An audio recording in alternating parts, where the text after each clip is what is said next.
Ano nga initan man ninyo ng ikapulo, nga sugo man na sa Ginoo. Nagpasabot lang yun, dili mo mga Kristohanon. Kaya kung mga Kristohanon mo mga higala, ang tanan nga isulti sa pulong sa Ginoo, respeto mo. Pero ako na matikdan nga halos tagpulong nga padunggan ninyo, nasupak ninyo ba? So mao na nga di gyud mi makatuo nga mga Kristohanon mo. Matay rong panahon na ba? Daghang tao mapanapian ani. Kaya na ani mangulikta og ikapulo or 10% nga wala sugua sa balaang kasulatan. Unya, ang gigamit na kapital mismo ang santos na kasulatan. Tanawara, diha sa balaang kasulatan sa Malakias 3:10, ang matag Israel, ang matag sakop sa banay si Israel, muhatag og ikapulo. Unya naa sa hatagan, ang ilang hatagan mga pari sa laray ni Levi. Munang atong basahon ang Hebrews chapter 7 verse 5 hangtod pataas ana nga mga kapitulo mga bersikulo, makita og mahibaw-an nato nga ang ana ay katungod nga mangulikta og tithes or gitawag og 10% or 10% gikan sa ato ang gitawag og kinitaan mga pari. Ang wala sa Biblia mga higala og maigsuon kanang mga pastoy mao mangulikta. Mao nay lisod.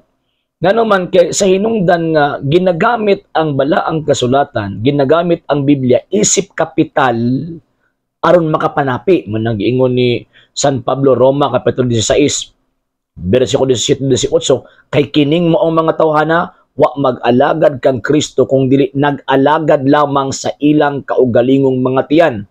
2 Pedro kapitulo 2 bersikulo 1 sa 4, kining moong mga tawhana manapi kaninyo.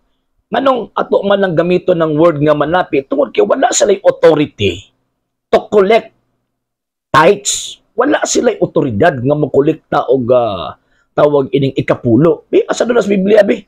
Ikaw, doktoy man gyud ni. Asa man gyud sa Biblia bi kapitulo ug bersikulo nga ang mga pastoy gitagaan og katungod ng mga molekta og tithes? Diba? Asa man sa Biblia? Wala man na sa Biblia nga ang mga pastoy mangolekta og tithes. Wala na sa Biblia. Wala in the sense nga wala na gitudlo. Buti pasabot na ay responsabling gitudluan or gimanduan nga mudawat ni anang maong tithes. Karon kay wala naman ang mga pari ni Levi. Kinsa man ang mga nipuli sa pagkapari ni Levi. Nga naa din na ang hingpit nga magkaparian kanang pari nga gikan sa laray sa tuang Ginoong Kristo. Kasi Kristo man ang apostol o pangulong pari sa pagtuo. Hebrews chapter 3 verse 1. And also, kung makitaan og ma-observe nato na kining moong Kristo nga pangulong pari nagtukod pod og gingharian sa mga pari. Ug siyempre wala may laing simbahan karon nga ang pagkapari wa maputol from the 1st century until now. Wala may lain ang Santa Iglesia Katolika Apostolika Romana. So buti pasabot kung muhatag ka sa imong tithes, ayaw hatag sa mga pastoy kay wa na sila katungod. Muhatag ta og tithes didto sa mga pari nato. Dito sa mga pari nga gikan sa laray ni Kristo kay sila man ang ana ay otoridad nga mo receive ni anang maong gitawag og tithes. Muna dita pailad. Kuya ba kay ni mga mangingilad kay Biblia ni dadon. Sa hindi pa po nakapag-follow sa mga pages po natin, i-follow niyo po yung mga pages po natin. RJ Horolanciano II TV, Apolia Punto Argumento page, Kuya Apologies TV page, and RJ's Vlog 2022.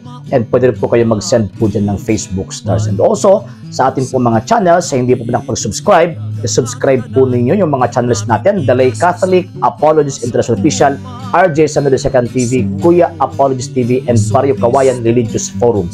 And pwede rin po kayo mag-send po dyan ng super sticker, super chats, and super thanks. And maraming salamat po sa mga kapatid at mga Katoliko na ulis pong tumutulong sa programa po natin.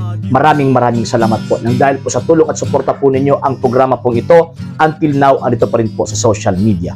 And until din po, nangangailangan pa rin po tayo sa tulong at suporta po ninyo dahil wala po kami magagawa rito mga sir, mga ma'am, kung wala po yung tulong at suporta po ninyo. Sa gusto pong tumulong, sa gusto pong sumuporta, pwede po ninyong ipadala ang tulong at suporta po ninyo sa pamamagitan po ng ating mga account numbers dyan po sa ating pong screen.